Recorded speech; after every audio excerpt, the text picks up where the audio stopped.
Next up, I would like to invite Ignacio Guerrero, who's the CTO of Ampere Energy from Spain.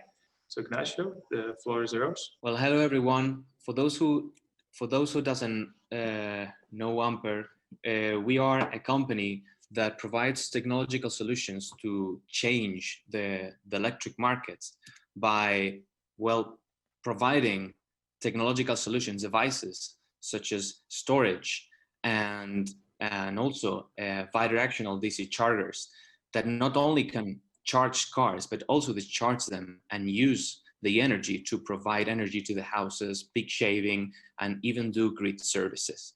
Okay, so we have been doing this for the last 3 years, and we are wondering, okay, what goes next after this? If we have batteries or around a place, or even chargers, bidirectional chargers, why don't we connect them to our cloud? And as these devices are behind the meter devices, well, we can actually provide to the grid actors, to all grid actors, services, right? To TCOs, DCOs, energy providers, and even balance providers, right? So, and also, well, these main achievements prove this will provide reduce operational costs, improve system efficiency, generation plans, and even provide this a new revenue stream for the final user that has the battery in their house. So, okay, but you already know about this. This is a virtual power plant, right? But what we're presenting today is not a usual virtual power plant, it's Amperia. And Amperia has 4 important pillars. Flexibility. Well, what we do is all our devices are all-in-one devices. They have inverter, battery, and also an EMS, an intelligent energy management system that provides local intelligence to local actions. Okay, so what we do is through genetic algorithms, we zoom all this individual flexibility in all our devices to provide a virtual power plant flexibility. So we provide to the grid actor power to the grid or to absorb from the grid. But okay, we face a problem. Grid actors and end user doesn't look for the same. There is a conflict of interest. Other VPPs use a fixed behavior by splitting the battery in 2 parts. So the end user can go up to a certain pain stage and the grid actor too. The problem is when none of them needs that amount of battery. So there is a loss of energy and a loss of battery. This is not optimal. What we do it is a dynamic approach. We turn flexibility into elasticity, that it is basically to turn the big problem into a simple problem, economic problem, by turning the power into the opportunity cost. So Amperia will only run a global action to the batteries if the grid actor is willing to pay more than the end user is going to save by a local action. By that, we can provide both the end user and the grid actor 100% of battery and provide winning for both sides. Another thing is clustering. Our devices can provide more than one service at the same time. And that is we do it by an elastic search that provides certain specific batteries and certain amount of power from those batteries to every single actor. So even 2 different actors, 2 completely different actors can use the same battery at the same time.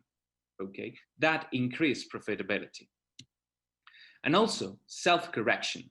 Well, what is self-correction? Imagine that an offer is made and there are some batteries that are taken into that offer. Okay, this is the accepted offer. Well, the time goes by and the accepted offer starts. The problem is that, oh, what happened? Unexpected events happen. So suddenly a house started a party and the battery focused on providing energy to that party. And then another user is leaving the house with their electric vehicle. So those batteries are no longer going to provide that offer. There is then a change in the algorithm and starts waking up another batteries in order to fulfill that action. There is a continuous monitoring of fulfillment. That means reliance. And this is not seen in any virtual power plant in the world. We are focusing on performing all these attributes, all these functionalities in the following years, in the following months. We do that we believe what we believe in, and we are happy to see how this turns into real, and we can really put this into change how the electric markets work and see a greener future. Thank you.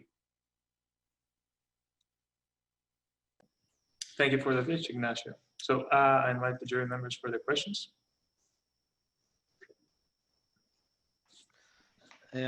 Nigel Purcell here from Ingenue Ventures. Can you give me an example of the cost of the battery and the payback period that the customer has? Well, the payback period is about from 5 to 7 years, but it is better that you look at in a way of the internal rate of return value. That means that, you know, we are looking for we are having internal rates of returns of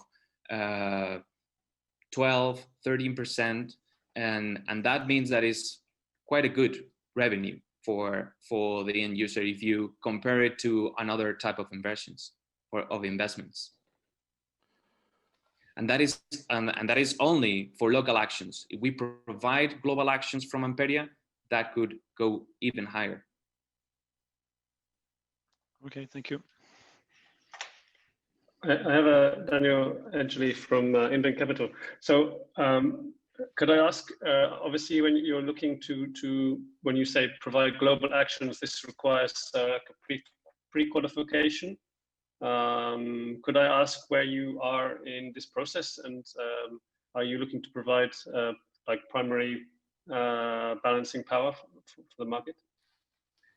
You mean FCR, for instance? Fast containment reserve? I mean, what do you mean by qualified? Like being like an energy provider or a balance provider? Like balancing provider. Well, we don't really need to be that. We can be that, but we are providing a platform that enables an energy provider or a grid actor, any grid actor, to perform actions. We're going to provide a platform, a front end, but also an API, so the grid actors can implement and can communicate with our system, with our algorithms output, just from their systems. Okay, thanks. Can I jump in again? Just on that last point, how do the buyer of the flexibility, how do they transact with the seller of the flexibility? Do you have, for example, like a bilateral contract, and how long does that last? Like typically a week, a couple of months? How does the interaction work? Well, how will the interaction work? Because we don't have it. We have batteries on field, but we don't have this system working yet. It is not a concept. I mean, we have the platform running, but running on simulated batteries from the moment. But yeah, what we're planning is to establish a contract with the end user, in which the end user,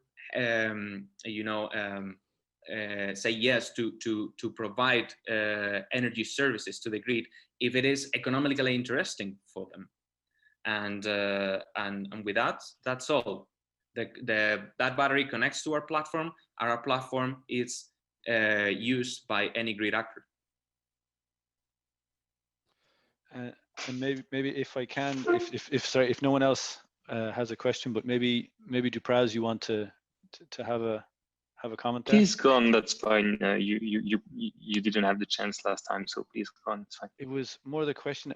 I'm familiar enough with this concept. There's been several, let's say, predecessors that have tried this with some with more success than others. What's your unique selling point against them, for example? One of the ones that I think off the top of my head of is Sonnen, for example. Well, Sonnen provides a fixed solution in terms of the splitting the battery, as I said. So it provides a certain amount of battery for the user, for the end user, and a certain amount of battery for the grid actor.